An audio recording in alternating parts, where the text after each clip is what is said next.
Hello guys, welcome back to my channel RS K docent. I am Manat Lamba.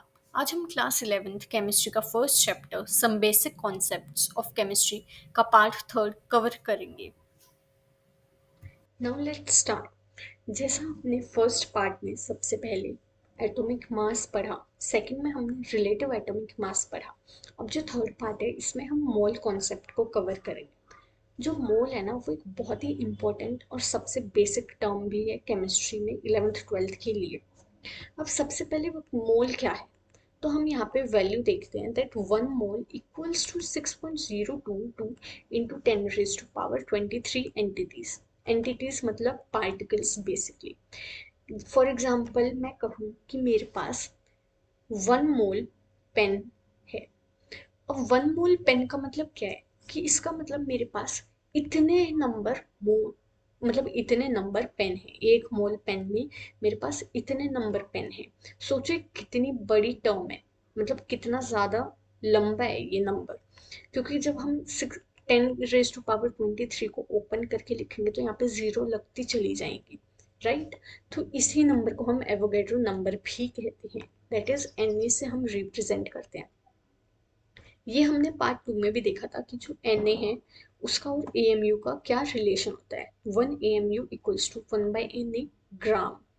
ठीक है, ये relation याद करना है। ये हम नेक्स्ट अब पढ़ेंगे मोलर मास, इसमें वो यूज होएगा। अब मोलर मास क्या है, अब हमने देखो देखा था एटॉमिक मास। एटॉमिक मास मतलब हमें कोई एक एटम का मास बताना था, किसी एक एलिमेंट में जो एटम है उसका मास।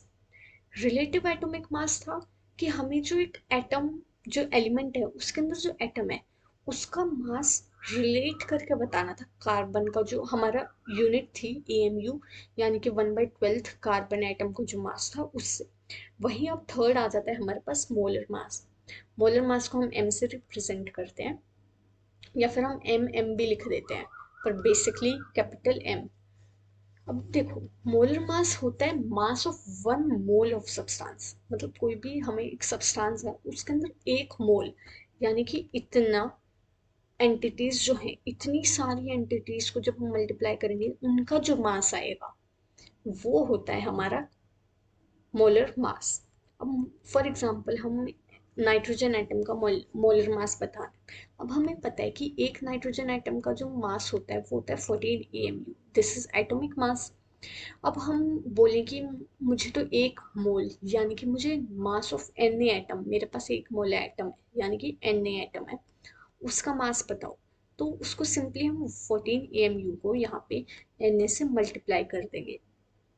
अब जो हमें रिलेशन पता है कि जो एक AMU, one AMU equals to one by N A gram, तो यहाँ पे हम AMU की जगह one by N A gram को पुट करेंगे।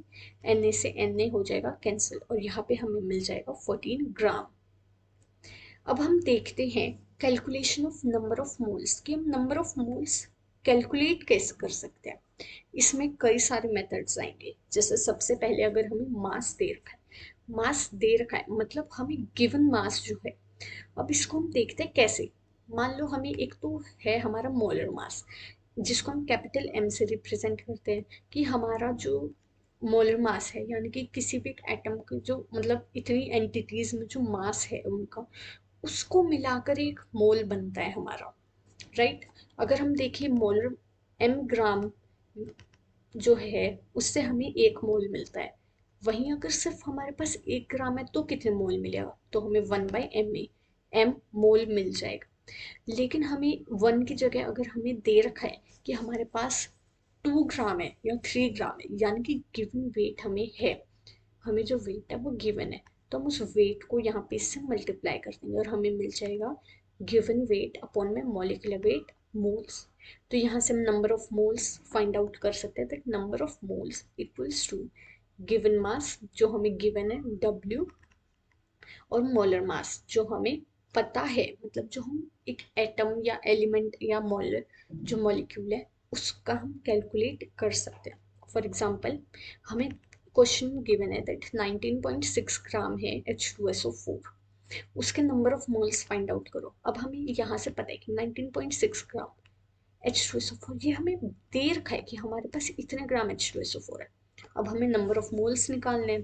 तो नंबर ऑफ मोल्स में हमें गिवन मास गिवन है, हमें मोलर मास पता होना चाहिए। मोलर मास कैसे निकालेंगे?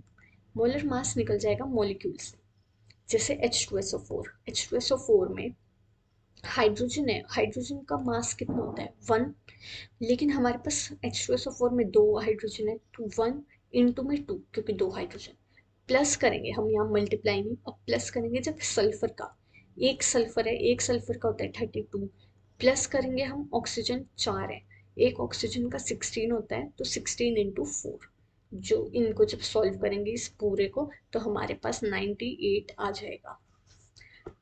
अब जब हम n की वैल्यू निकालेंगे, तो हम इस जो 98 आया है, यानी कि मोलर मास, इसको हम सिंपली यहाँ पे पुट कर देंगे और हमारे पास नंबर ऑफ मोल्स आ जाएंगे 0.2।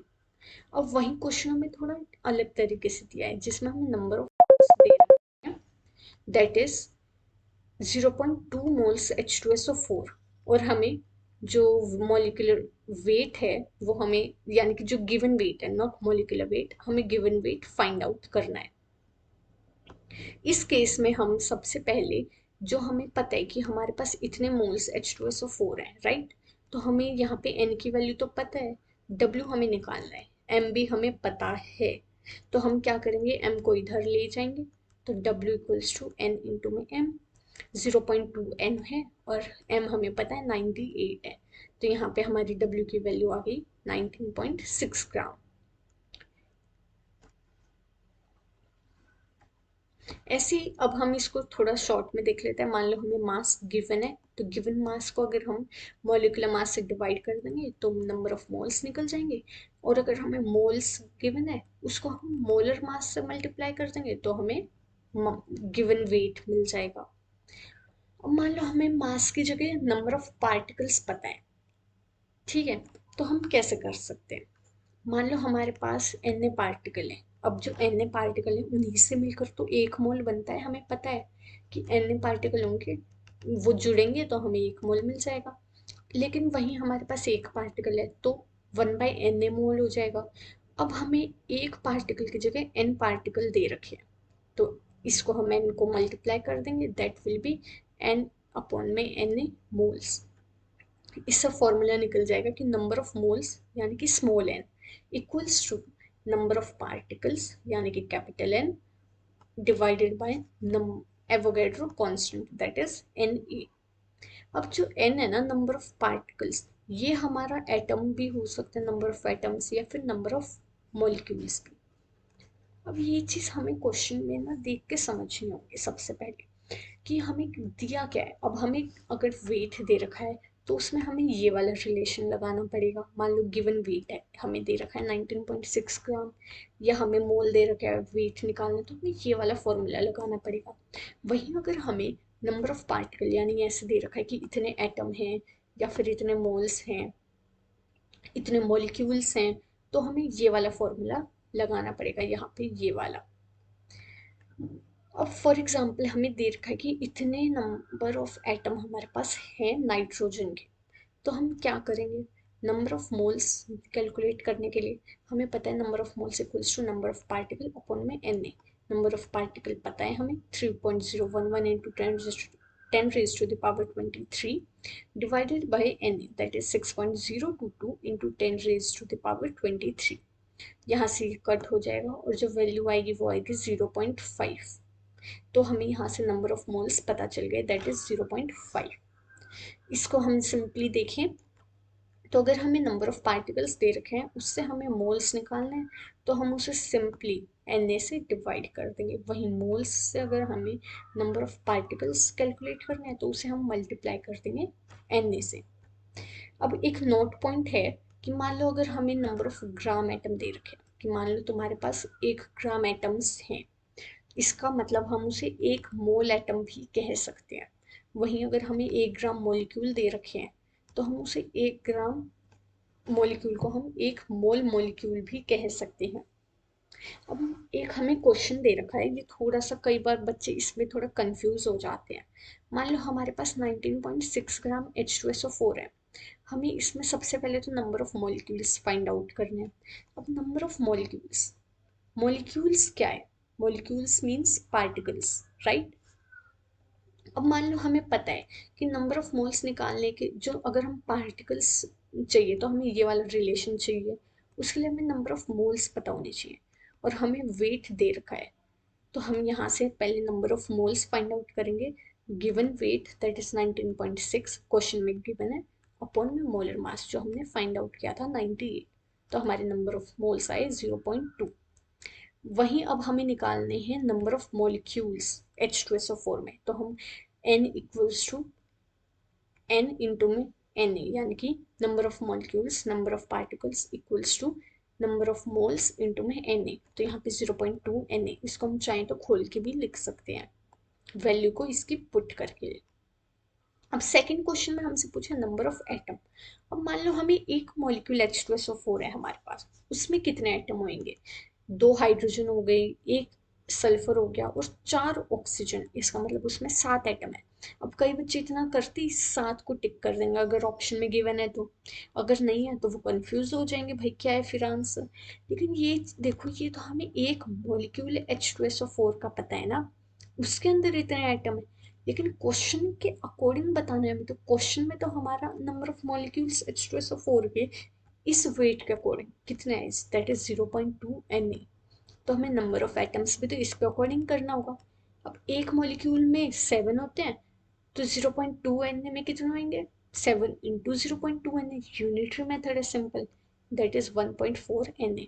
अब वहीं हमसे एक क्वेश्चन पूछ लिया number of atom of each type, यानी कि हाइड्रोजन कितने हैं, सल्फर कितने हैं, ऑक्सीजन कितने हैं, ऐसे हम इनको निकाल लेंगे।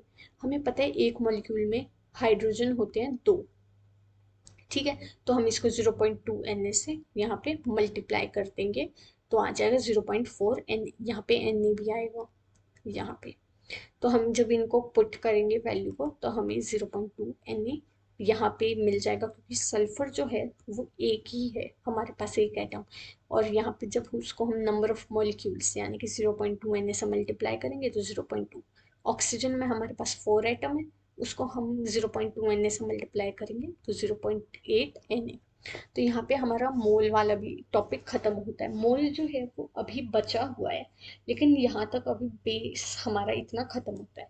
जो आगे का इसका टॉपिक है वो हम नेक्स्ट पार्ट में कवर करेंगे। I hope you understand well. Thank you.